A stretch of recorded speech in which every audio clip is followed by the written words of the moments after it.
Topic है वो है एसपीसी के ऊपर। आज मैं आपको एसपीसी मैनुअल में क्या क्या मेंशन किया गया है वो बताऊंगा। देखिए, इस वीडियो में एक वीडियो बनाना बहुत डिफिकल्ट है जो पूरी मैनुअल को कवर करे। सो इसलिए मैं पूरी मैनुअल को ना कवर करूंगा। बस मैं कुछ कंटेंट जो मेन मेन कंटेंट्स हैं उसको बताने का कोशिश करूंगा। देखिए, ये एसपीसी मैनुअल अभी right now second edition manual है। इसको आप डाउनलोड कर सकते हो, गूगल पे इजीली अवेलेबल है, फ्री ऑफ कॉस्ट मिल जाती है। सेकेंड एडिशन मैनुअल है ये। और सेकेंड एडिशन मैनुअल को यहाँ पे इन्होंने क्लियरली मेंशन किया गया है कि ये रेफरेंस मैनुअल है, ना कि स्टैंडर्ड है। मतलब कि एसपीसी जो हम करते हैं इस मैनुअल या इस बुक से पढ़ते हुए, तो ये क्या है, रेफरेंस मैनुअल है। मतलब कि ऐसा नहीं कि इसमें जो लिखा है वही सत्य है। मतलब कि इसमें जो भी चीजें लिखी गई हैं उनको आप मॉडिफाई कर सकते हो, चेंज कर सकते हो। देखिए, फर्स्ट पेज में अगर आपने ध्यान दिया हो तो ये जो कलर है मैनुअल का, ब्लू कलर है। सो नॉर्मली जब भी कोई भी बुक या कोई भी मैनुअल या कोई भी स्टैंडर्ड अगर ब्लू कलर में प्रिंट है तो उसको माना जाता है कि वो AIAG ने लिखा है। AIAG ने, ठीक है। अब बात करें सेकंड एडिशन की। देखिए, इन्होंने क्लियरली मेंशन किया गया सेकंड एडिशन इशू जुलाई 2005। मतलब 2005 जुलाई को इसको इशू किया था। किसने इशू किया था? ये इशू किया था फोर्ड, डैमलर, क्रिसलर और जनरल मोटर्स, इन तीन कंपनी ने इसको बनाया था। ठीक है, उनके ऊपर लिखा गया है। ये देखिए, AIAG ने लिखा बनाया है स्टैंडर्ड को, जो कि है automotive industry action group. AIAG का फुल फॉर्म क्या है? Automotive industry action group. इसके अंदर ASQ ने भी पार्ट लिया था। तो this reference manual was developed by the SPC work group, sanctioned by the Daimler Ford General Motors Supply Quality Requirement Task Force under the auspices of American Society of Quality and AIAG।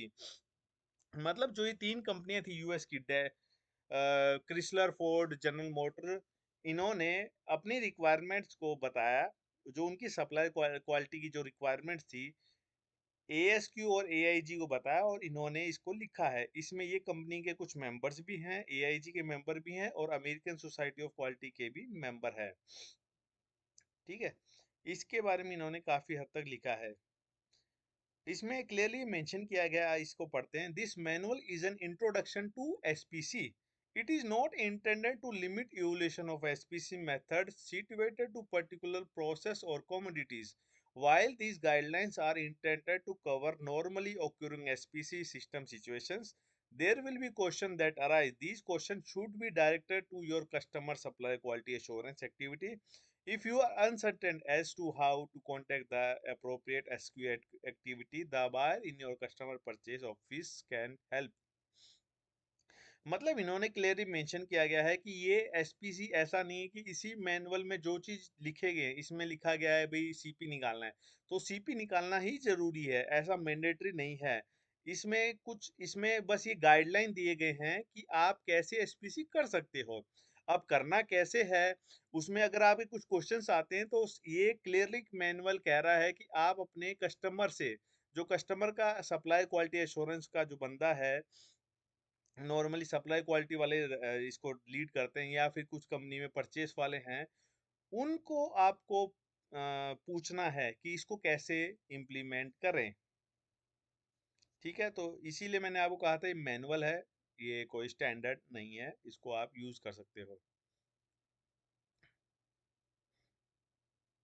और अभी भी इसके अंदर AIAG इसको बनाया गया है ताकि जो रिक्वायरमेंट्स है TS 16949 2002 की रिक्वायरमेंट को मीट कर सके। देखिए, यहाँ पे आप ध्यान दोगे TS दिया गया है 2002 वाला, IATF नहीं आया है। इसका मतलब आप समझ रहे हो कुछ समय के बाद ये TS कन्वर्ट हो जाएगा IATF में। मतलब IATF अभी चेंज हो गया है, IETF आ गया है, TS अभी नहीं है। तो ये SPC मैनुअल भी दोबारा रिलीज होने वाली है। मे भी एक दो साल के अंदर दोबारा नया मैनुअल आपको मिल सकता है। आपको पता ही होगा, APQP का कंट्रोल प्लान का नया मैनुअल ऑलरेडी मार्केट में आ गया है। इसके बाद इन्होंने SPC के फर्स्ट एडिशन से क्या क्या रिक्वायरमेंट्स हैं उनको लिखा गया है। तो जो नॉर्मल रिक्वायरमेंट्स है, कोई स्पेशल रिक्वायरमेंट नहीं है, तो मैं नहीं पढ़ूंगा उसको। इसके बाद टेबल ऑफ कंटेंट मतलब इंडेक्स बनाया गया है, जिसमें इन्होंने बताया गया है कि यहाँ पे एसपीसी के इंट्रोडक्शन की बात की गई है, 6 पॉइंट की बात की गई है। फिर प्रिवेंशन और डिटेक्शन की बात की गई है। प्रोसेस कंट्रोल सिस्टम किया गया है। वेरिएशंस, कॉमन कोर्स और स्पेशल कोर्स दो टाइप के होते हैं, वो क्या होते हैं उनके बारे में बात की गई है। प्रोसेस कंट्रोल क्या होता है, प्रोसेस कैपेबिलिटी क्या होती है उसके बारे में बात की गई है। Process improvement cycle and process control क्या होता है, effective use and benefit of control chart इसके बारे में बात की गई है। इसके बाद वेरिएबल चार्ट, एट्रीब्यूट चार्ट इनके बारे में बात की गई है। इसके अलावा और भी चार्ट की बात की जो नॉर्मली ऑटोमोटिव इंडस्ट्री में बहुत कम यूज होते हैं, जो जिस पे हम ज़्यादा बात नहीं करेंगे, जैसे कि यहाँ पे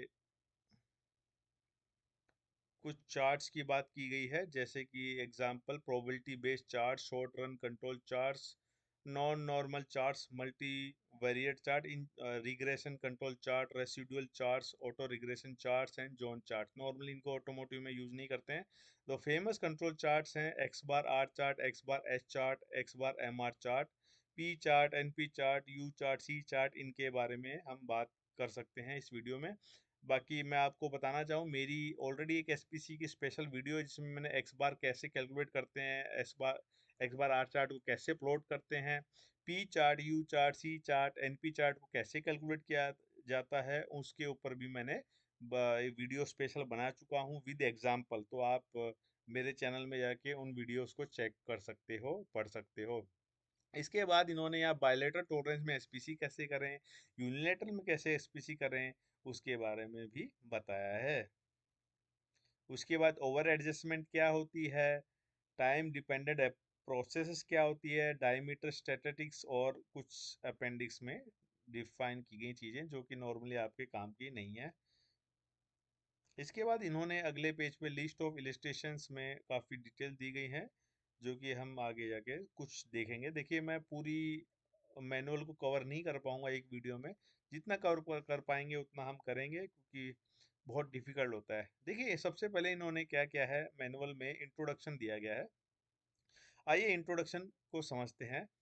इंट्रोडक्शन में क्लियरली मेंशन किया गया है कि हर ऑर्गेनाइजेशन का जो काम है वो कंटिन्यूअल इम्प्रूवमेंट करना है।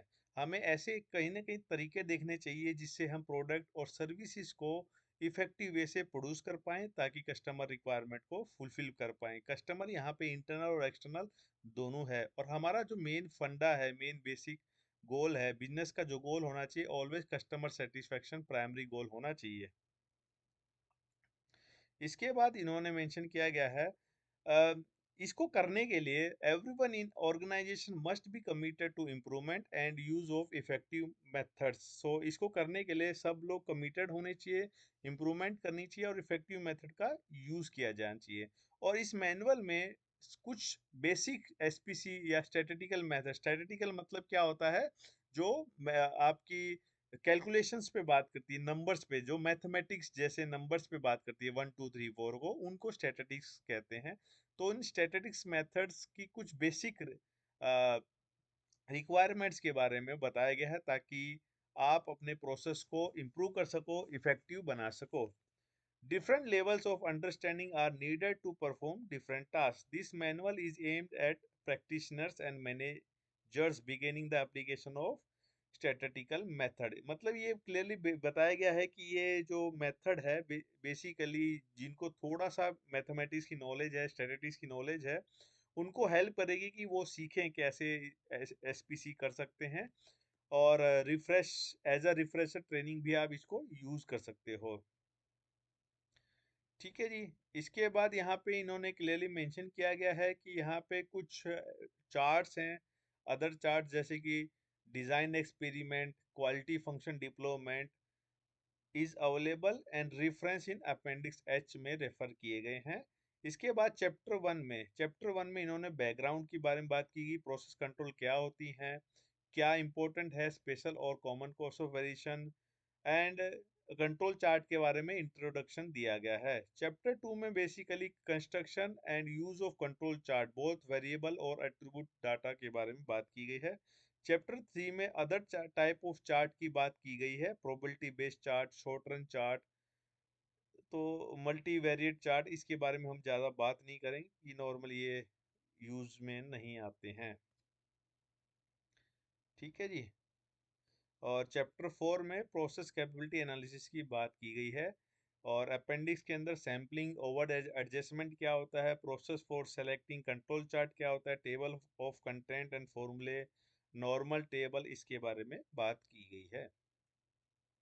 देखिए जब एसपीसी करना है ना, ये सबसे इम्पोर्टेंट है। अगर आप इसको समझ गए तो ये समझने के बाद ही आपको एसपीसी करनी चाहिए। मतलब कि कोई बोलते हैं जैसे क्रिकेट में आपको खेलने जाना है तो आपको पहले रूल समझने हैं, बॉक्सिंग में जाना रूल समझने हैं। तो बेसिकली एक ये इनिशिएट है। मतलब जब भी आपको एसपीसी करना है तो सबसे पहले ये 6 पॉइंट का ध्यान रखना है।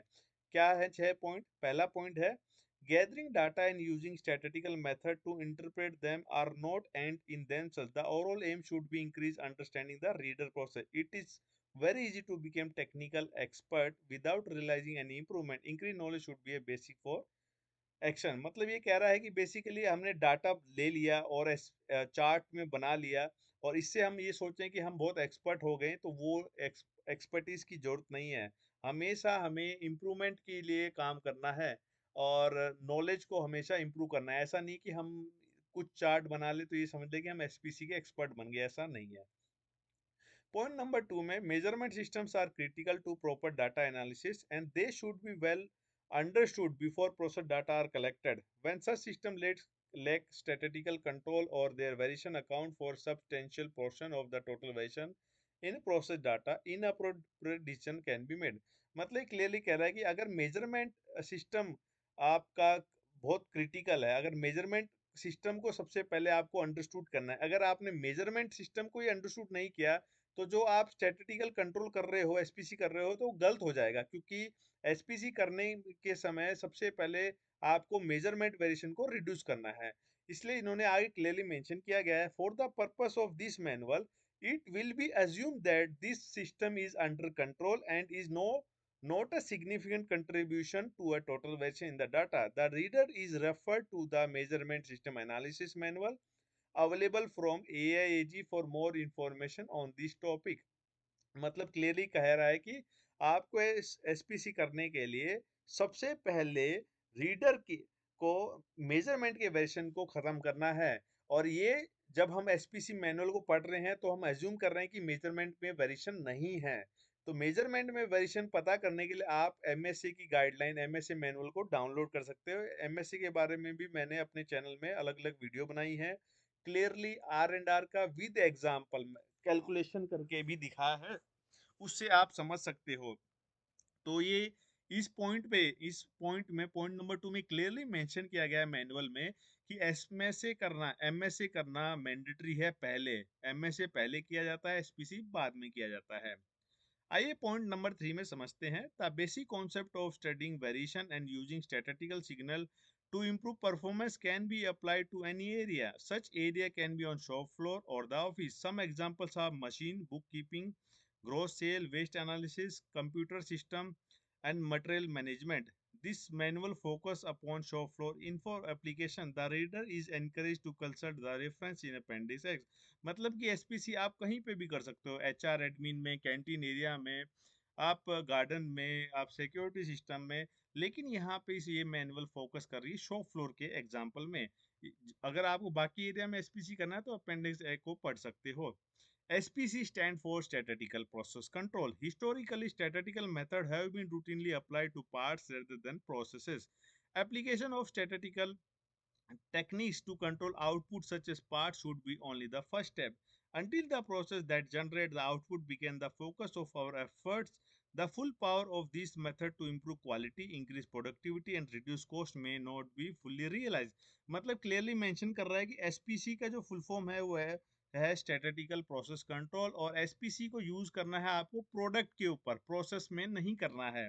और एसपीसी करने में सबसे पहले हमारा जो काम होना चाहिए, फर्स्ट स्टेप क्या होना चाहिए, आउटपुट को कंट्रोल करना है। लाइक पार्ट्स, आपको पार्ट को कंट्रोल करना है, प्रोसेस, आपको प्रेशर, टेम्परेचर, इनको फोकस नहीं करना है। आपको आउटपुट मतलब डायमीटर क्या आ रहा है, आपका लेंथ क्या आ रही है, क्रिटिकल डायमेंशंस को कंट्रोल करना है। ये क्लियरली मेंशन किया गया है, क्योंकि अल्टीमेटली आपका प्रोडक्ट है ना वो कस्टमर को जा रहा है। कस्टमर को नहीं पता प्रोसेस पैरामीटर क्या है, उसको कोई लेना देना नहीं है। ये क्लियरली मेंशन किया है। इसको मैं अपने मैनुअल में, अपनी ट्रेनिंग एसपीसी में भी बता चुका हूँ।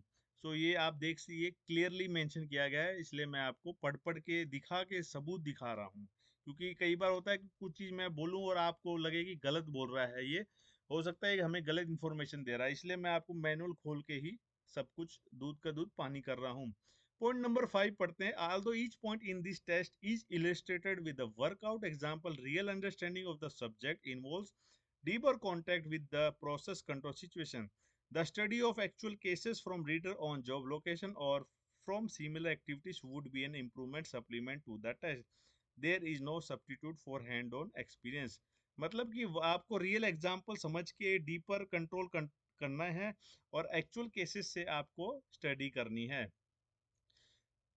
जेनरिक पॉइंट है। Point number 6, this manual should be considered a first step toward the use of history. इसमें भी क्लियरली मेंशन किया गया है कि ये फर्स्ट स्टेप है, इसको धीरे धीरे इम्प्रूव कीजिए अपने प्रोसेस में और अपने प्रोसेस अपनी कंपनी के हिसाब से एसपीसी को आप मॉडिफाई कर सकते हो। ठीक है जी। इसके बाद आते हैं अगले चैप्टर पे जो है need for process control. So there are two type of controls that can be add in any process, that is prevention control and detection control. Normally ये SPC का जो main use है, we have to use the SPC to because we have to put some preventive controls in our process so that the customer will get a good quality product and we have a good controls on the system. So prevention controls आपको add करने हैं। देखिए कुछ points में जहाँ पे prevention control नहीं हो सकता है तो आपको डिटेक्शन कंट्रोल पे जाना है। So SPC basically focus on the prevention control. ये मोटा मोटा दिया है। इसके आगे एक चार्ट बनाया गया है जिसमें बताया गया है कि वॉइस ऑफ कस्टमर। देखिए कस्टमर कस्टमर क्या कह रहा है, कस्टमर बोलता है भाई 100% ओके मटेरियल चाहिए, zero defect zero defect zero effect, इस तरीके की बातें कर रहा है। बट ऐसा पॉसिबल हो नहीं पाता है प्रोडक्शन में क्योंकि वेरिएशंस होते हैं मैन मशीन मटेरियल मेथड में। लेकिन तो आपकी प्रोसेस क्या कह रही है, प्रोसेस कह रही है भाई मैं तो 2% रिएक्शन बनाऊंगी बनाऊंगी, जो करना है कर लो। तो प्रोसेस का जो बोलना है 2% रिएक्शन और कस्टमर का बोलना है 0% रिएक्शन, इसमें जो गैप है इसको रिड्यूस करना, इस गैप को रिड्यूस करना ही एसपीसी है। हाउ कैसे करोगे, through controlling the people equipment material method measurement and environment, और प्रोडक्ट आप कस्टमर को अच्छा दोगे। मतलब आपको वेरिएशन को फाइंड आउट करना है। सबसे पहले तो पता करना है वेरिएशन कितना है, वेरिएशन कितना है और उसमें कितने किसका कंट्रीब्यूशन ज्यादा है, मैन का है, मशीन का है, मेटल का है, मेथड का है, एनवायरनमेंट का है, और उस पर फिर काम करना है आपको। ठीक है। इसके बाद चैप्टर 1 में प्रोसेस कंट्रोल के बारे में बताया गया है। प्रोसेस क्या होता है, इंफॉर्मेशन अबाउट परफॉर्मेंस, प्रोसेस मतलब इनपुट को आउटपुट कन्वर्ट कर रहे हो। Action on the process, action on the process is frequently most economical when taken to prevent the important characteristic from varying too far from the target work. So basically आपके पास जो important characteristic है उनको target value के आसपास रखना चाहिए हमें, लेकिन इसका मतलब ये नहीं कि बिल्कुल मीन पे रखना है। ठीक है। और पॉइंट नंबर 4 में लिखा है आउटपुट, मतलब जो हम ऑलरेडी पढ़ चुके हैं कि हमें जो काम है आउटपुट पे करना है, एक्शन जो भी लेना है आउटपुट को कंट्रोल करना है। ठीक है जी, क्लियरली मेंशन लिखा है। Unfortunately if current output does not consistently meet customer requirement it may B